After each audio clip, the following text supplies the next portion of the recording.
20210 Jackson v. Wood Group.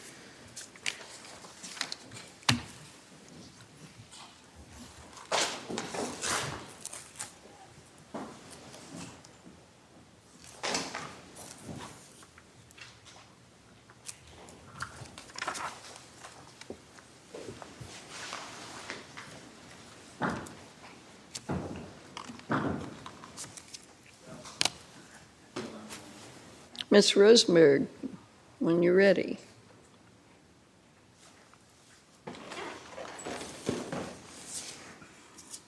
I don't know if it's a good sign or not when the courtroom clears out when I'm about ready to present my argument, but may it please... Yeah, it's good. I've learned a long time ago not to, Your Honor. Thank you, and may it please the court. My name is Gregg Rosenberg, and I have the privilege of representing Mr. Jackson here before the circuit today on this appeal of a summary judgment ruling that went against him on an employment discrimination case. Your Honors, employment discrimination, and you know, we've heard a little bit about discrimination in earlier cases today. Wait, just a minute. I want to clear up one thing. Was he randomly selected for 2 drug tests or 3? I saw 2 in the record, Your Honor. Well, how come your brief says 3? Well, over and over and over, even after they pointed that out. The third time was obviously not a drug test. There were 2. I want to stand clear on that right now. Well, I mean, it's pretty bad to persist in briefing factual errors to this court, which have been corrected first by the district court, second by their deal. And you didn't even, you briefed it initially to our court in terms of 3, even after the district court had rejected that. So, I mean, it doesn't put a good light on the veracity of any of your position. Yeah, I understand that, Your Honor, and the only thing I can do is apologize to the court. I want to be very clear in my argument, however, that the main focus in this case is never mind the underlying employment discrimination for being selected for the test. I believe that the critical component to the appeal today is the retaliation aspect. This court, in the neighbors drilling case that we presented, established a very clear and concise set of guidelines as to how we look at employment discrimination cases when employers deviate from their internal policies. The neighbors case went on to say, this was a 2005 decision that's cited in our brief. The neighbors case went on to say that if a company has internal policies and procedures together in place, that those policies and procedures act as a safeguard to ensure that employment discrimination doesn't take place. Now, how does that relate to this case that we're presenting to the court today? We had a gentleman who claimed that he was victimized in a discriminatory fashion on the drug test. Now, I'm not here to argue right or wrong. I'm here to argue about what his subjective belief was at the time he was selected for these drug tests and his reaction to it. He believed that he was a victim of employment discrimination, and he reacted to it. Now, there's some evidence in the record. What did he do that indicated that was an exercise of protected right? What did he do that was an exercise? Well, because that's what retaliation is. Retaliation is not subjective. I think I've been badly treated, or even that I have been badly treated. Retaliation's elements are first that a person spoke up on behalf of a protected right. Yes, so what did he do? Yeah, he expressed his activity is noted. He expressed anger. He called out to his supervisor, asked why he was doing this. Again, there's reference, I don't need to use the words, but the urine test and things of that nature, he's protesting all of those and why me time and time again. Now, Did he put that in terms of race, though? Because it's one thing to say, I don't want to be drug tested again. It's another thing to say it's discriminatory. You're absolutely right, Your Honor, because he did not. All right. But let me finish, because he did not say, to your point, that why am I doing this again? Is it because of my race? He didn't. That's not in the record. But what we have to look at is the whole environment. And one of the critical things I would ask this court to look at in review of whether there was discrimination going on is how he was treated by the supervisor. There's an affidavit from a gentleman named Seagrave. And you'll note, if you remember, I'm sure you do, in the opinion, Judge Lake made it a point. He called Mr. Jackson's affidavit a sham affidavit because he couldn't remember. But Mr. Seagrave clears it up, at least I believe, to create the issue of fact that warrants remand on this case. He said that the use of the N-word was rampant on the job site, that it was directed at Mr. Yeah, but your client said he hadn't heard that. Well, my client in his deposition said I believe, and I'll stand corrected, but I believe he said he didn't recall or couldn't recall that happening. You know what? Very few victims of discrimination do not recall the use of the N-word. But let me tell you why. Let me tell you why in this case there's an explanation for it. All right? This gentleman is in a plant environment. There's a lot of noise gathering around. He's doing his job. I'm not telling this court that this was stated directly to his face as other cases have suggested is necessary. I'm not telling you that. But what I'm telling you is that another non-party witness heard the word being used in a derogatory fashion, and that's not a stray remark. Just because Mr. Jackson didn't hear it doesn't make the conduct valid. But as I understand it, there were 3 people above him, and I forget Matthews, somebody, and Campbell. Campbell was one who directed that he be fired, right? Right. Was Campbell even on the job site? I don't know if Campbell was on the job site or not. He said he had only met, at best, he had met Campbell 3 times, and he says that based on that, Campbell had to know that he was black. And we're to infer that that shows that the drug test was illegitimate and so on. But Campbell was the decision maker, so the other 2 fellows down the chain, if they were using the N-word on the shop floor, are very unfortunate remarks, but they are stray remarks. So, I respect the court's observation that they're stray remarks. I don't agree with it, but let me tell you why. Whenever there are words of that atrocity uttered in the workplace, there's a motivator for it. It's just not something that happens like a pen or anything random. It's an insightful remark. And if this is being... Who's supposed to have said it?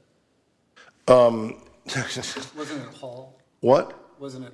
Who was? Seagrave said somebody said the word. Yeah, and Seagrave. It's either Hall or Matthews. Yeah, it was either Hall or Matthews. I can't remember which one. I don't have it in my notes. What if the record reflects that whoever is supposed to have said this had no role in firing Mr.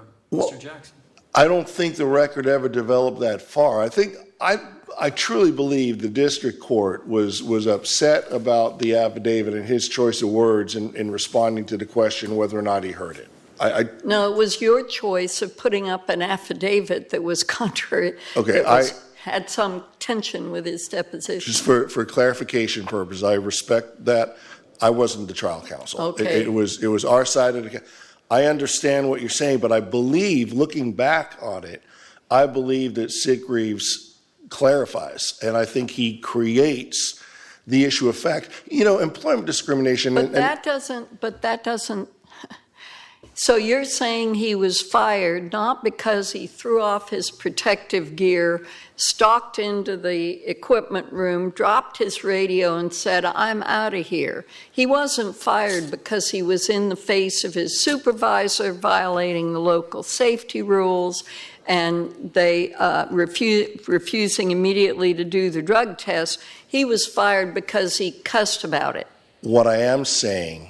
What are you saying? Okay, what I am saying is that he did express displeasure, disagreement with the policy, but let's take what you just said, the taking off the protective gear, the radio, and things like that. Under their policies, that didn't warrant termination. That warranted a reprimand, and that's why Neighbors is so instructive to this court. When the Fifth Circuit gives us guidelines as to what we're supposed to do when companies have policies, they're expected to follow them, and the failure to follow them gives rise to an... Fair enough. However, doesn't the record show that Jackson told Hall that he refused to take the test and was going to quit? That was stated, but he didn't quit. He was okay, but he said that. The words did come out of my classroom. So the policy is an attempt to delay testing or failure to submit to a test as a cause for immediate termination. But he didn't. He went and took the test. He said he wasn't going to, and cooler heads prevailed. Look, Your Honor, I understand the court's concern, but you also have to realize the environment that these people are in. He was upset, but he did cool down, and if that's the appropriate word, he did take the test. Look, I'll be very candid with this court, as I've been since I've took the podium. If this gentleman would have failed the test, as discriminatory as it might have been, I wouldn't be standing here before this court. I think every one of you recognizes that. Back to your initial point, which was you thought your retaliation claim was the key. Truly do. Okay, and I'm still stuck on where's the protected activity. If he didn't articulate, you shouldn't be giving me this test because you're discriminating. So the component that I believe you're putting into the mixture is that my client should have said, "You're giving me this test because I'm black." You're telling. I think, if I understand the court's. I mean, you tell me. Doesn't protected activity have to be, activity that's protected by the Title VII? It does have to be protected by Title VII, but just because you're contending or taking a position. So basically, I'm black. I don't like being drug tested. I voice my opinion. Everyone's supposed to infer that I am asserting rights under Title VII. When we also have the mix, not that alone, Your Honor, but when we also have the mix of the N-word being used around the workforce, I believe that gives a rise to a fact issue. All I'm arguing for in this case, there are material issues of fact that precluded the rendition of summary judgment. Title VII, and if your client were here, I mean, is not a just cause statute.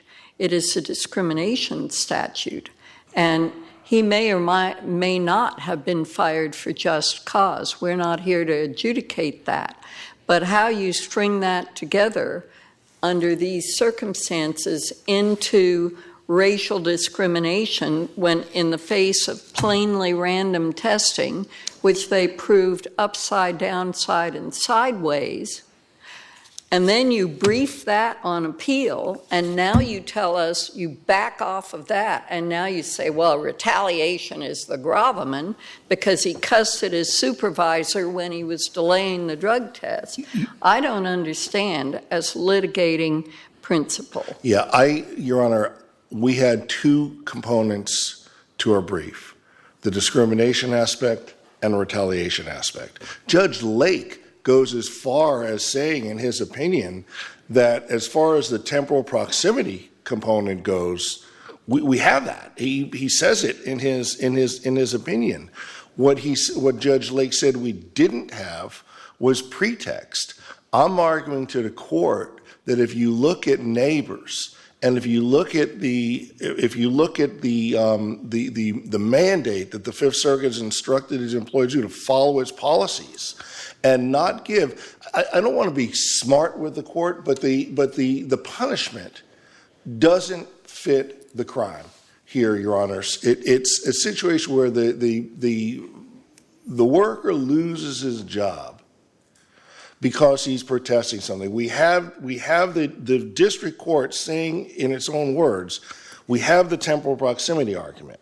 Where's the pretext? The pretext is given to us by Neighbors on the retaliation case. This is going to turn. You have a chance for rebuttal. Ms. Crowe?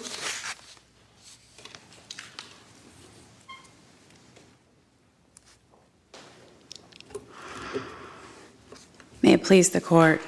My name is Heather Crowe, and I'm counsel for Appellee Wood Group USA. Wood asked this court to affirm the district court's finding of summary judgment in this case because there's no genuine dispute as to any material fact, and because we ask that you also find that Mr. Jackson's appeal to this court is frivolous. The court should so find for the following reasons, which were laid out in Judge Lake's opinion. First, Mr. Jackson relies on a string of unsupported and conclusory statements. He misrepresents the facts. Most egregiously, as you've already recognized, the assertion, the repeated assertion, and the basis of his discrimination claim that he was randomly drug tested 3 times in 90 days, not twice in 60, as the undisputed evidence shows. Regarding his claim that the drug test was disparate treatment, again, it was proven that the drug testing was standardized, it was blind, it was random. As to the claim of the retaliatory discharge, that claim too must fail. He hasn't been able to show that he was treated less favorably than any similarly situated individuals, and he hasn't been able to and does not refute Wood's legitimate, non-discriminatory, and non-retaliatory reason for the discharge. Moreover, he's offered no evidence of pretext or a discriminatory animus or a retaliatory animus by those decision makers. As you mentioned earlier, it was Brian Campbell and an HR representative who was in Tucker, Georgia, who made the decision to discharge him. Neither of them were aware of his race or that he had potentially made any sort of a complaint at the time of the discharge decision. Finally, frankly, I'm not sure whether we can accept that neither one was aware of the race, because you have the lady who's the head of HR, and he said he had to, send it. Surely she pulled out his file before she recommended his termination, and his file had a copy of the driver's license that indicated he was black. Potentially, but she did. If she did, she didn't recall that. She is an HR person. She filed an affidavit to that effect. She did, and she is an HR person in Tucker, Georgia. This is a construction site in St. James. I know that, but nobody's going to fire an employee without pulling out their file.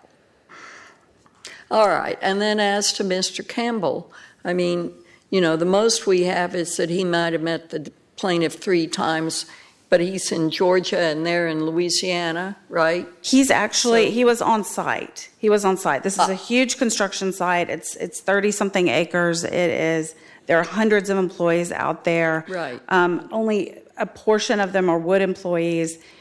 If he met him, he didn't recall him.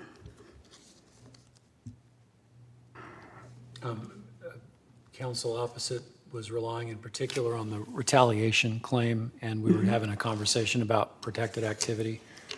Did Judge Lake find there was a fact issue as to whether he had engaged in protected activity? He did. He found that there was a fact issue as to whether he engaged in protected conduct before or after the discharge. Okay.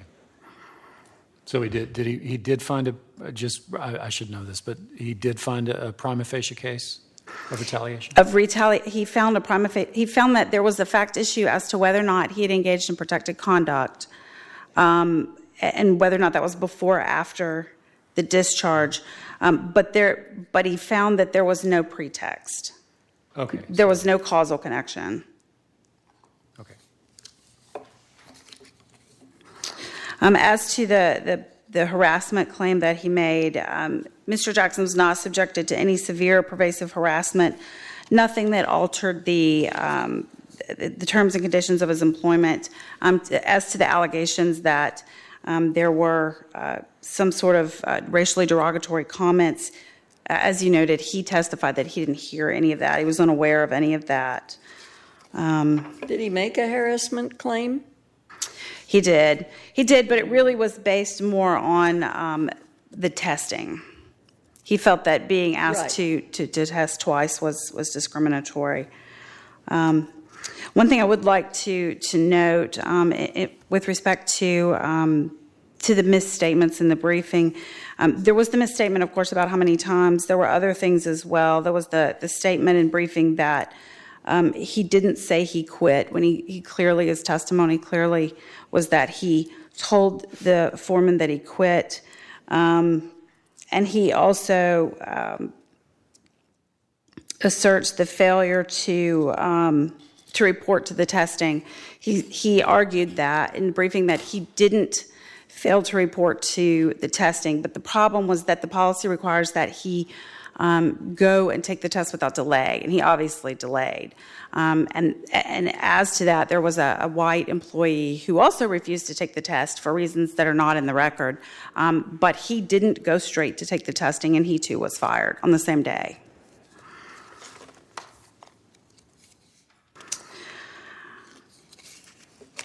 As to the retaliation claim, again, there's no evidence. There's no evidence of any sort of a retaliatory animus on the part of the two folks who made that decision. And without that, he simply can't connect the dots and make that argument. There was a discussion earlier about whether or not some racial comments were made, and there was a fellow named Mr. Seagrave, who was a former employee who was deposed, and he indicated that he had heard some sort of comments that were made.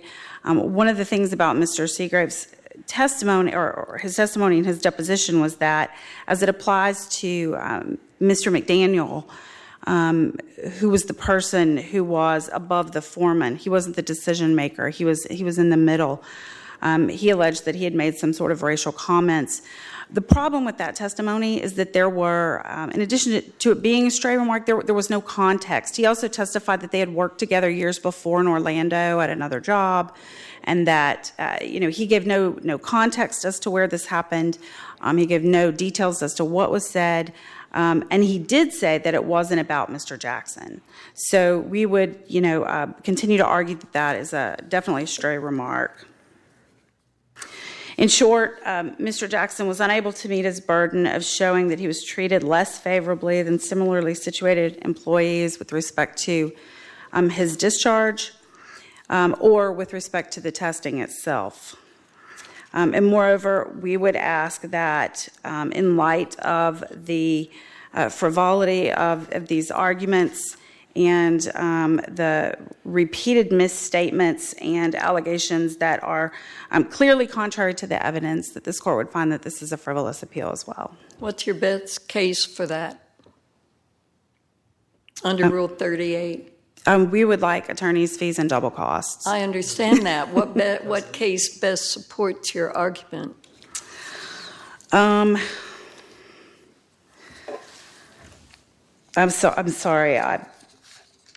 I will have to go back to my brief and pull those. We do have them briefed in our motion. Okay. All right.